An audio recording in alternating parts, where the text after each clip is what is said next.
राधे राधे, हरे कृष्णा। ओम श्री पितृ देवताभ्यो नमः। माघ मास की अमावस्या को मौनी अमावस्या के नाम से भी जाना जाता है। इस दिन श्रद्धालु मौन रहकर उपवास रखते हैं और पितरों के निमित्त दान, तर्पण, श्राद्ध आदि कार्य करते हैं।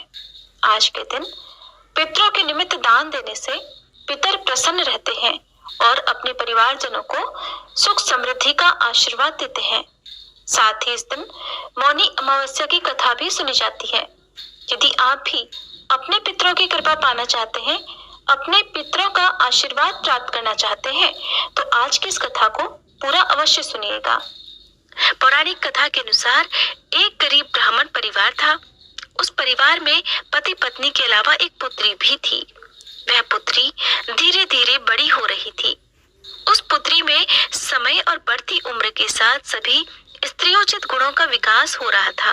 वह लड़की सुंदर, संस्कारवान और गुणवान थी, किंतु गरीब होने के कारण उसका विवाह नहीं हो पा रहा था।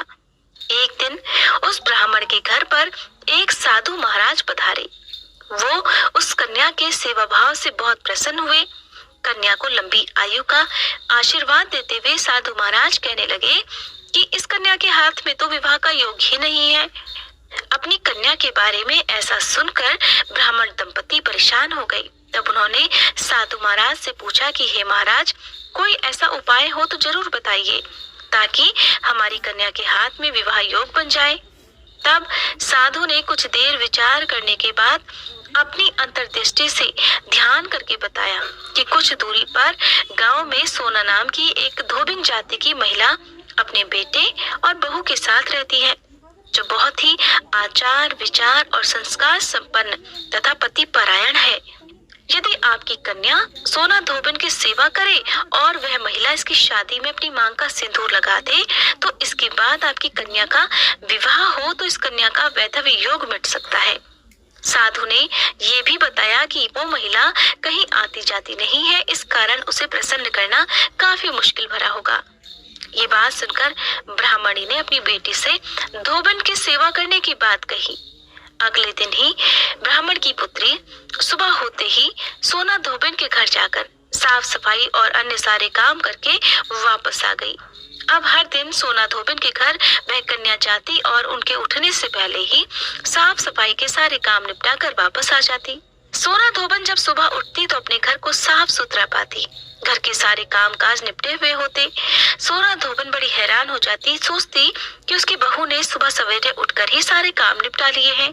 तब एक दिन सोना धोबन ने अपनी बहू से पूछा, बहू रानी, तुम तो सुबह ही उठकर सारे काम कर लेती हो और पता भी नहीं चलता। तब बहू भी हैरान हो गई, कहने लगी, माँ जी, मैंने तो सोचा कि आप ही सुबह उठकर सारे काम खुद ही खत्म कर लेती हो। मैं तो देर से उठती हूँ। अब दोनों सास बहू निगरानी करने लगी कि देखें कौन है जो सुबह ही उनके घर का सारा काम करके चला जाता है। कई दिनों तक निगरानी करने के बाद एक दिन सोना धोबन ने देखा कि एक कन्या एकदम सुबह सवेरे अंधेरे अंधेरे में आती है और उनके घर के सारे काम करने के बाद चुपचाप वापस चली जाती है। एक दिन जब वह कन्या सफाई करके जाने लगी, तब सोना धोबन उसके पैरों पर गिर पड़ी। पूछने लगी कि आप कौन हैं और इस तरह छुपकर मेरे घर की साफ सफाई करके क्यों चली जाती है। तब उस कन्या ने साधु महाराज द्वारा कही गई सारी बात सोना धोबन को बता दी। सोना धोबन पति परायण थी, उसमें तेज था। वह उस कन्या की मदद करने के लिए तैयार हो गई। सोना धोबन के पति थोड़े अस्वस्थ थे, जिस कारण सोना धोबन ने अपनी बहू से कहा कि वो घर पर ही रहकर अपने ससुर की देखभाल करे।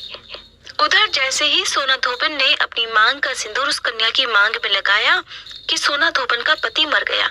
उसे इस बात का पता चल गया और वह घर से निराजल ही चली थी, ये सोचकर कि रास्ते में कहीं पीपल का पेड़ मिलेगा तो उसे भंवरी देकर और उसकी परिक्रमा करके ही जल ग्रहण करेगी। उस दिन क्योंकि अमावस्या थी, इसलिए ब्राह्मण के घर मिले पूरे पकवान की जगह उसने ईंट के टुकड़ों से 108 बार भंवरी देकर 108 बार ही पीपल के पेड़ की परिक्रमा की और उसके बाद जल ग्रहण किया।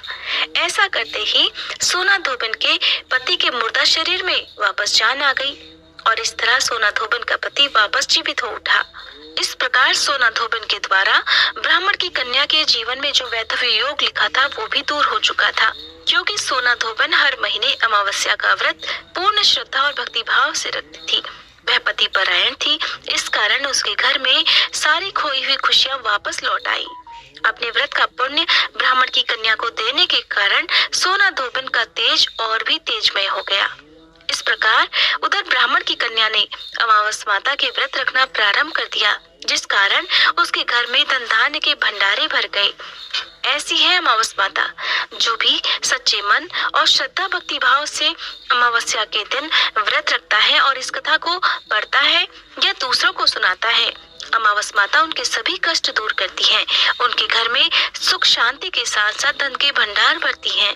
बोलिए अमावस माता की जय। दोस्तों, आपको ये कथा कैसी लगी कृपया कमेंट करके ज़रूर बताएं। वीडियो पसंद आया हो तो लाइक करें और अपने दोस्तों के साथ शेयर करें। कमेंट बॉक्स में जय श्री कृष्णा लिखना ना भूलें। ऐसी ही और भी बहुत सारी कहानियों को सुनने के लिए चैनल को सब्सक्राइब करें। धन्यवाद।